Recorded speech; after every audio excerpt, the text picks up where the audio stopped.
I pulled into the parking lot of the Oak Ridge Community Center, just as the Vancouver sun was bleeding out into a bruised October sky. The air had that jagged autumn chill, the kind that makes you pull your collar up and wonder when the world got so cold. I wasn't looking for a ghost from my past, nor a tragedy from my present. I was just taking the long way home to avoid the gridlock on Main Street. But there he was. My son, Thomas, was hunched over a bench near the entrance. Next to him sat my 8-year-old granddaughter, Sophie, her backpack at her feet and a fragile model of the solar system balanced on her knees. But it was the suitcases that stopped my heart. Own 2 of them battered. Those are the kind of bags you only pack when the bridge behind you is already on fire. Thomas looked up as I approached. Even in the twilight, I could see he had aged a decade since breakfast. "Dad," he said, "I didn't think you walked this way." "I don't," I said, sitting beside him as my old joints creaked in protest. "Look at me. Why aren't you at the office? Why are you sitting here in the dark?" He let out a ragged breath. "I got laid off this morning. Budget cuts. They told me I was redundant. Last hired, first fired." Sophie looked up at me with those wide brown eyes that belonged to her mother, though the light in them had dimmed. "Grandpa," she whispered, "are we going to live with you now?" I looked at Thomas, the question hanging in the air like a blade. "What happened at home?" He rubbed his face, his voice thick with a bitterness I'd never heard from him. "Patricia Sterling happened in all her high society glory. I went home to find my wife, to tell her we'd find a way through this. But her mother was already there, entrenched in our living room like a siege general. She'd been waiting for this moment." He stopped, shaking his head. "She said what, Thomas?" "She said this was the final proof that Catherine had married beneath her station. That I was a nobody who would never amount to anything, just like my father before me." He looked at me then, and the shame in his eyes cut deeper than any insult. "She told Catherine it was time to cut her losses. She said our bloodline wasn't worthy of the Sterling name." A cold, crystalline clarity settled in my chest. "And Catherine," Thomas's voice finally broke. "She asked me to leave. Just for a few days," she said. "To give her mother time to calm down. To give everyone space to think." He gestured to the suitcases, his hands trembling. I packed what I could and grabbed Sophie from school. "I didn't know where else to go. You should have called me." "I know. I didn't know how to tell you I'd lost everything." I looked at Sophie. She was clutching her solar system project, and I noticed Saturn's rings were crushed on one side. "Did you eat dinner, sweetheart?" I asked. She shook her head. "Get in the car, both of you. We're going home, Dad." I looked down at my son with the weight of 35 years of labor in my eyes. "Get in the car." We drove to my small bungalow in East Vancouver in total silence. Thomas stared out the window at a world he no longer recognized. Sophie fell asleep in the back, her head resting against her ruined project. I watched her in the rearview mirror, her face peaceful in a way that made my chest ache. I'd lived in that house for 3 decades. It was a modest 2-bedroom box with peeling paint and a roof that wouldn't survive another winter. But it was mine. It was paid off. And it was a fortress. When we pulled into the driveway, Thomas finally spoke. "I'm sorry, Dad, for proving Patricia right. I killed the engine and sat in the darkness." "Thomas, the only thing you failed at was choosing a wife who values her mother's venom over her husband's dignity. That isn't a failure. That's a lesson."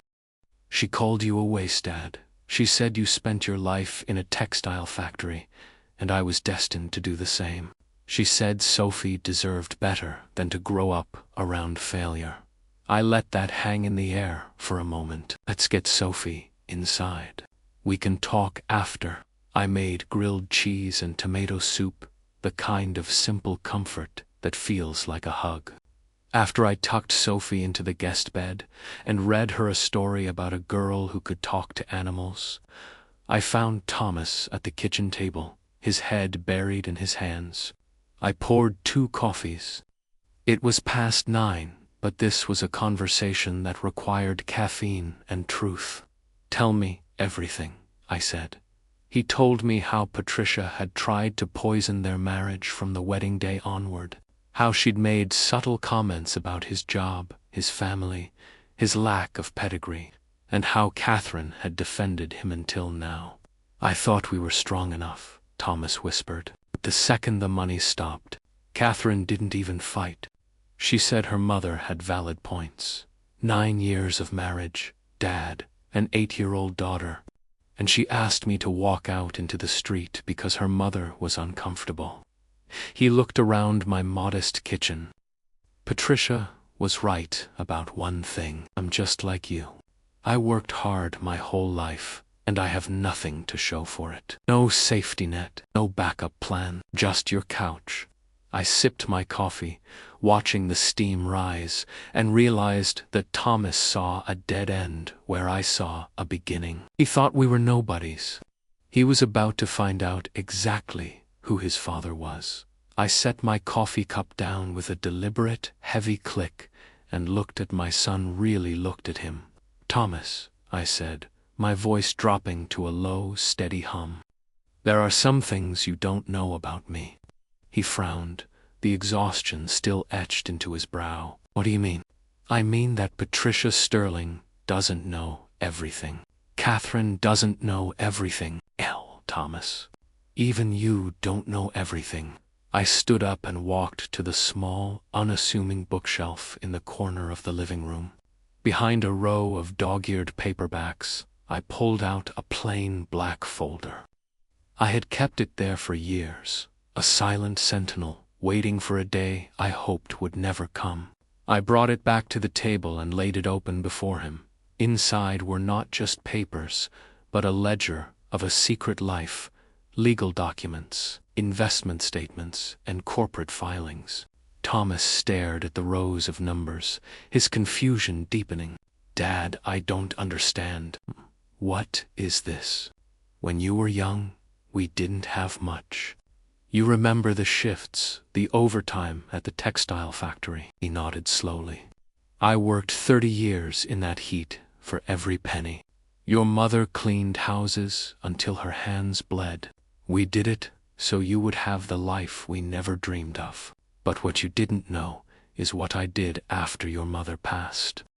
I pulled out a stock certificate, dated 15 years prior. I had a little money left over. Not much. I spent my nights at the library. I read every book on the market. I watched the world move toward technology, and I put my faith in companies that made things that actually mattered. Thomas was scanning the documents now, his eyes widening with every page he turned. "Dad, these numbers. This isn't just a savings account. I lived the way I chose to live, Thomas. The money isn't for a mansion or a sports car. It's a tool. It's been growing in the dark, waiting for the right moment." "Waiting for what?" I smiled, a thin, sharp expression. "For the moment when my family was threatened." Thomas sat back. "You're a millionaire, several times over, and you still drive that old Honda. Wealth is what you don't see, son. And speaking of things people don't see, let's talk about Sterling Imports. I've made it my business to watch them. They've been bleeding out for 3 years. Lost contracts, mounting debt, a dying market share. They need a miracle or a buyout in 6 months, or Patricia's bloodline will be filing for bankruptcy." Thomas looked at me as if I were a stranger. "You've been tracking them." "I've been tracking a lot of things.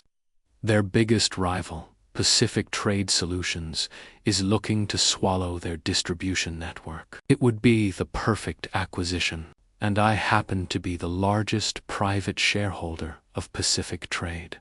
The CEO, Richard Chen, is an old friend of mine." "Who are you?" Was a memory. I laughed. the sound echoing in the small kitchen. I'm your father. I'm Walter Morrison, the man who spent 30 years in a factory so I could learn how the world really works. I'm the man who taught you that the quietest people in the room are often the ones holding all the cards. I finished my coffee and stood up. I'm going to make a phone call. We're going to get you back on your feet. And then, Thomas, we're going to show the Sterlings exactly what a nobody can do. The next morning, the smell of pancakes filled the house. Sophie padded into the kitchen in her pajamas, her hair a wild nest. "Morning, sweetheart." "Grandpa," she asked, climbing into her chair. "Are Mom and Dad getting a divorce?"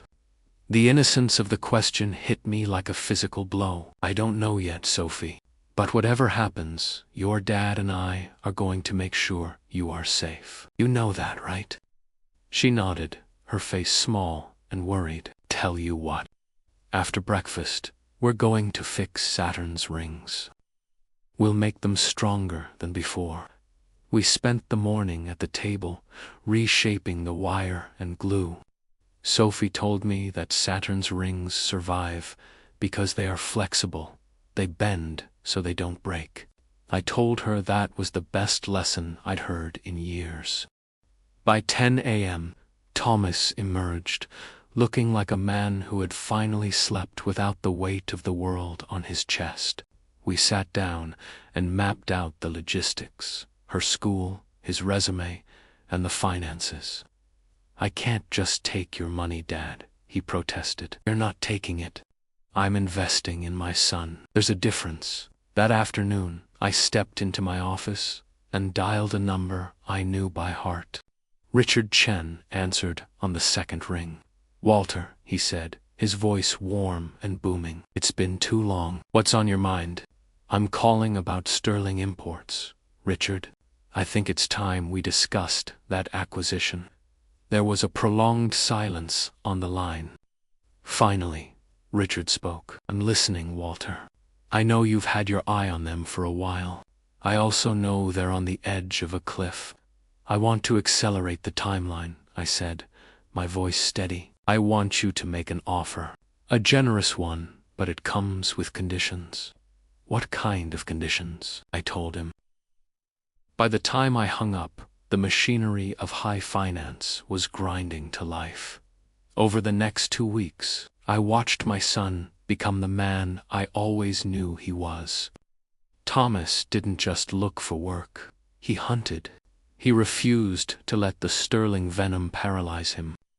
Meanwhile, Sophie and I fell into a rhythm. We tackled her homework at the kitchen table, and we spent hours perfecting her science project. Catherine called, her voice a fragile mix of regret and hesitation.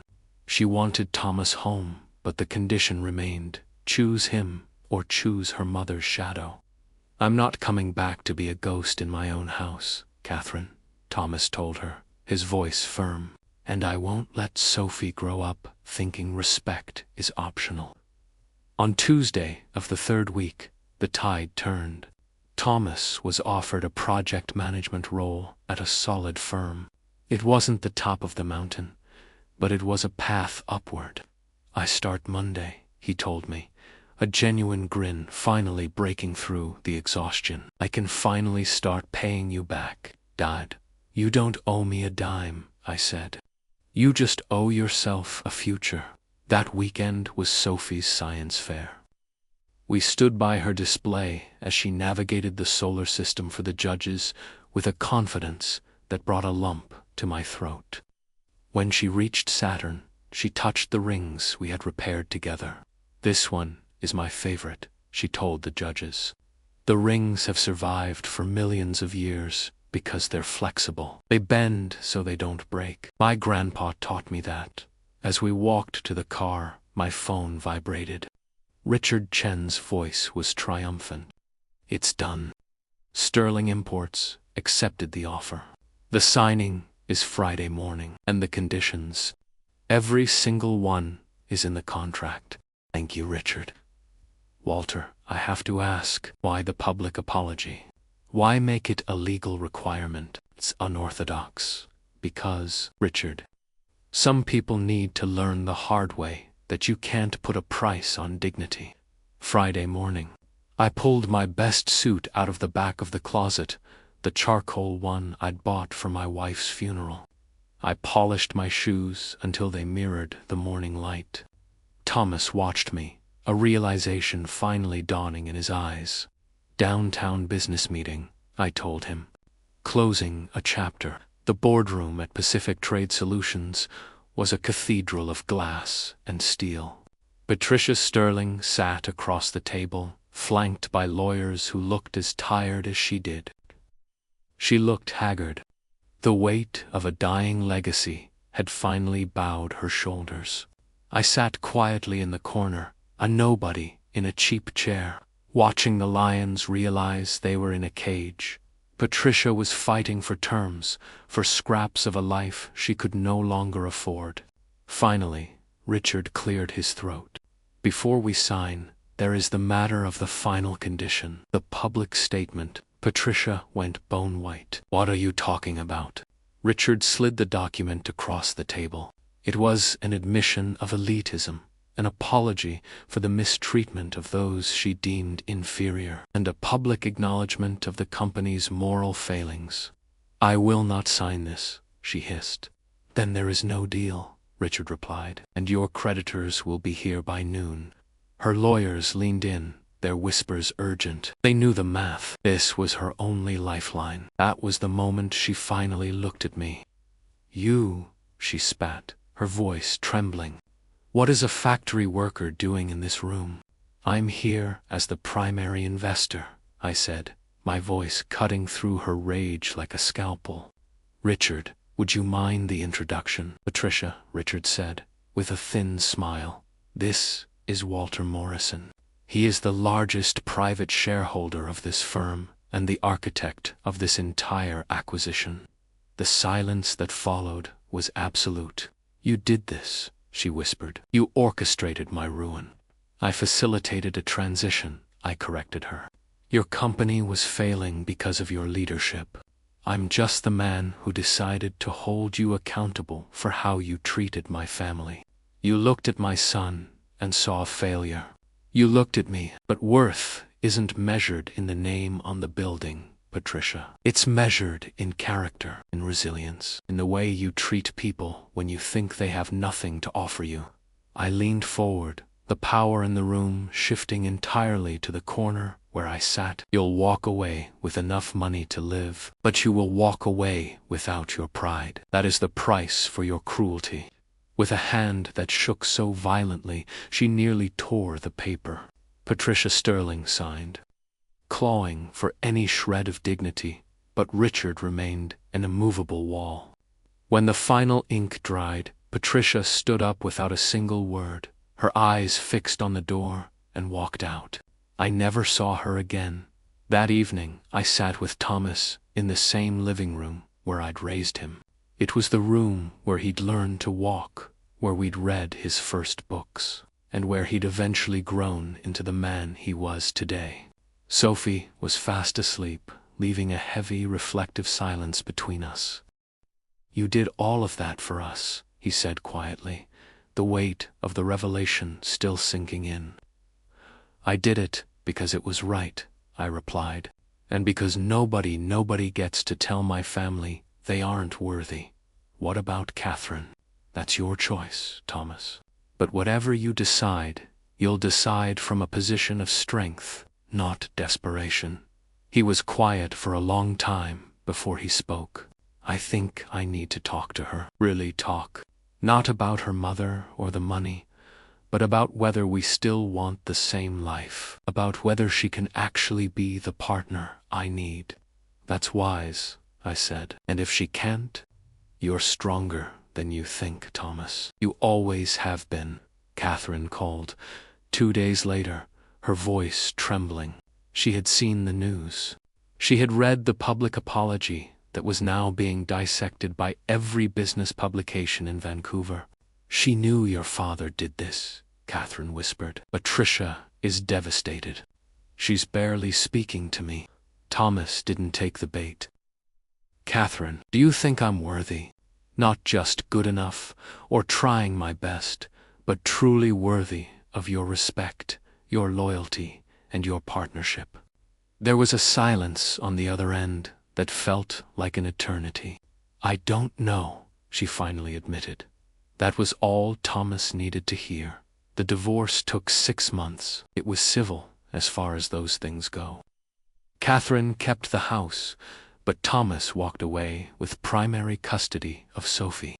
Because Thomas had secured a solid job, and I had quietly established a trust fund for Sophie's education, there were no bitter battles over assets. Sophie was resilient. Like the rings of Saturn she loved so much, she bent under the pressure of her parents' separation, but she didn't break. A year later, Thomas met Jennifer. She was a teacher at Sophie's school, kind, sharp, and someone who looked at Thomas like he hung the moon. Most importantly, she loved Sophie with a fierce, natural devotion. When Thomas brought her to meet me, I knew within 5 minutes that the foundation was finally solid. "He talks about you constantly," Jennifer said, shaking my hand.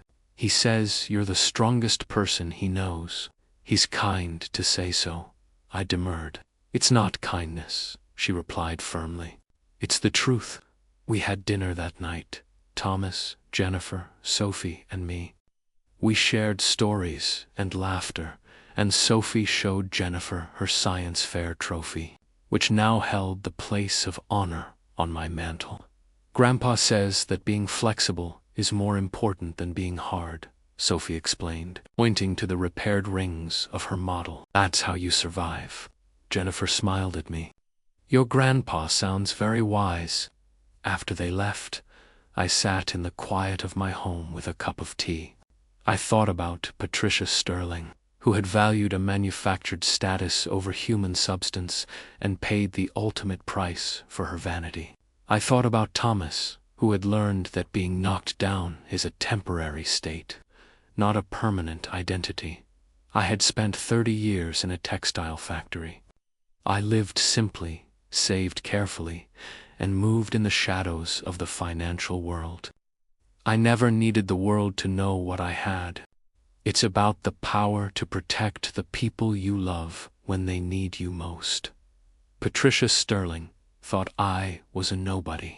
She saw a modest house, an old car, and a factory worker's pension, and she labeled it a failure. What she missed was the quiet, terrifying power of patience and planning. I had taught Thomas that lesson, and now he was passing it to Sophie. The money I'd accumulated would outlive me. It would fund scholarships for working-class kids and help immigrants find their footing, people who, like me, were often overlooked. But the real inheritance wasn't the bank balance. It was the knowledge that your worth is an internal flame, not a reflection in someone else's eyes. It was the courage to start over. I finished my tea and stood up. Tomorrow, I'd pick Sophie up from school. We'd work on her homework, and I'd listen to her tell me about her world. Thomas and Jennifer would come for dinner, and we would be together. That was worth more than every contract in Richard Chen's office, Patricia Sterling had asked. If my son's bloodline was worthy, she meant it as a killing blow, a reminder of his place in her world. But she had been asking the wrong question all along. The question wasn't whether we were worthy of her name. The question was whether her name was ever worthy of us, and the answer was a resounding no.